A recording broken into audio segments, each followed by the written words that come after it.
আশুরার দিনে আমরা একটা গোষ্ঠীর অতিরিক্ত বাড়াবাড়ি দেখি, যারা ইমাম হাসান হুসাইনকে কেন্দ্র করে আশুরার দিনে তারা অতিরিক্ত বাড়াবাড়ি করে, তারা বুকের জামা ছিঁড়ে ফেলে, মুখে পিঠে আঘাত করে, তারা হাই হোসেন হাই হাসান বলে তারা চিৎকার করতে থাকে।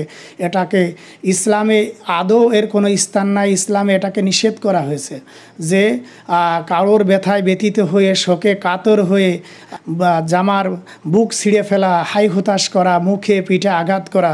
রাসূল করিম সাল্লাল্লাহু আলাইহি ওয়াসাল্লাম এ সম্পর্কে হাদিস উল্লেখ করছেন। বুখারী শরীফের মধ্যে হাদিসটা এসেছে, লাইসা মিন্না মান জরাবাল খুদুদা ওয়া শাক্কাল জুয়ুবা ওয়া দাআ বিদাওয়াল জাহিলিয়া। রাসূল করিম সাল্লাল্লাহু আলাইহি ওয়াসাল্লাম বলছেন, যে ব্যক্তি শোকে ব্যথিত হয়ে মুখে পিঠে আঘাত করে বুকের জামার বুক ছিঁড়ে ফেলে, সে আমার উম্মতের অন্তর্ভুক্ত না।